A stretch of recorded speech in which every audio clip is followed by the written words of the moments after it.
dinhi atong makita guys kung giun sa nila paghinlo. Gamit sila og wedges. Wedges dinhi sa pikas. Og wedges usab dito sa pikas. Nga maoy mo bunlot o bira puli-puli aron pagkuha sa maong hugaw nga naa sa sulod sa kanal. Ilalim nilang trabaho. Ang isa ka tubo nga ay krus sa tumoy ang isa yung birabirahon. Ang hugaw masoda ng tubo sir no? So ang hugaw nga nagpundo dus-duson na ang tubo nga naay sirado sa pikas tumoy aron makuha. Para sa karon no makuha sa hugaw sa hinlo. Nakita ninyo kung yun sa mga pag-imo pag-hinlo.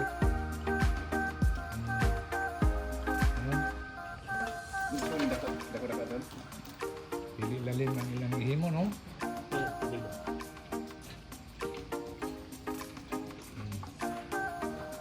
Sa ilang himo paghinlo nakita na ito ang butang na ay imo na ito hugaw o ba natin yung tawagan natin ito naman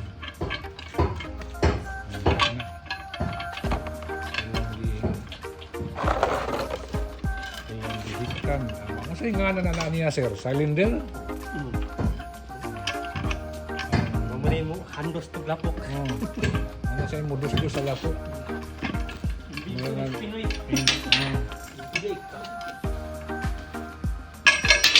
Cylinder na siya. Nalibutangan ng handle. Gamay nga cylinder. Gamay siya on.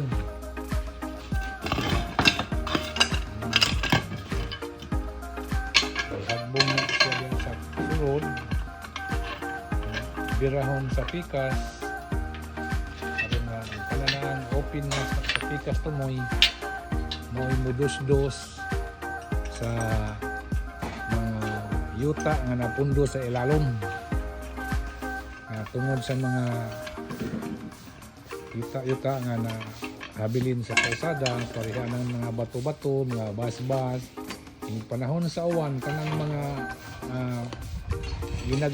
gagmay nga bato o bas buhangin mo sulod maanod ang hagbong sa kanal tungod sa tubig, dagay dahil sa tubig ang mga small particles sa bas mo kuyog mo uban ug mahagbong ato sa kanal tungod sa kadugay mo accumulated na siya niya mo action o gahi. So inig-sitol na niya ang mga sediment sa ilaw, masitol, gahi, ug nanay kusog-kusuguan dili na siya madaak kay bangkot naman sa ilalom.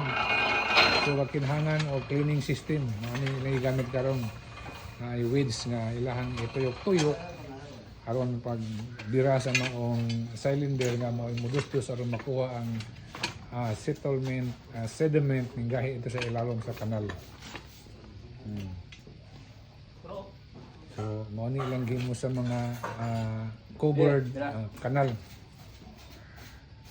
drainage covered drainage system sa mga villages na ilahang mga sakop sa City Engineering Office. So, karon kinahagbong naman ang cylinder. Ang katong open nga cylinder sa pikas to mo, birahon siya dito sa pikas, tuyokon, tungod nga itong wedges nga gituyok-tuyok, nagikabit, gikonik dito sa cylinder, birahon. So katong cylinder, parihaan na niya, magawas ato sa pikas. Magawas ato sa pikas nga may dala na siya na sediments, settled sediment na naasod sa kanal. ang hilo. Kita diri nga ang asa ka ang pikas switches nga giatasan og cable nagtuyok birahon to sa pikas. Nga to asab si sir dito sa pikas nagsig tuyok-tuyok para sa pagpagawa sa maong cylinder. So mo ni ang ilang buhat karon. Mo ni ang striking canal boys, Jimid's canal boy sa Army of Darkness. oh, sabi ni sir, Army of the Light. Kay nahinlo man, nahayagan naman ang atong kanal nga Diraton. napuno sa mga Kani. sediments. Kani. The good army of the government, the city of Tagum, Davao del Norte. See, makita na ito yung sa niya pagkuha Are mo ang maong cylinder. Are gina. Naigamay nga sa lagi yung nakasad ako ang cylinder. Nakita niyo ang cylinder napuno sa mga settlements, sediments, accumulated sediments gikan sa kalsada, madala gikan sa tungod sa flow sa water gikan sa kalsada hantong ato sa kanal. So mo na siya muni ang ilang gihimo adlaw-adlaw, the striking cleaning boys of the city of engineering of Tagum City, Davao del Norte. Very good. The people, we are in need to maintain the cleanliness, prevention of the flooding, street floodings, para nga ma-release ang tubig kung naay heavy rains nga maabot sa kalsada, plus na siya dahil nga to sa main drainage canal. So na ang mibantok nga sediments, compose na siya sa mga fine sand, small particles sa bato na miuban sa pag-ulan sulod sa kanal. Mo na siya karon nabungkag na, wala siya mogahay nabungkag na anong nahumok na siya tungod na nang cylinder nga naahiktan mo na siya mo dus dito mo ungad-ungad aron mahumok ug makuha tong gaatang dito sa kanal. Okay, very good. Okay guys, see you next time. Bye. Congratulations to all.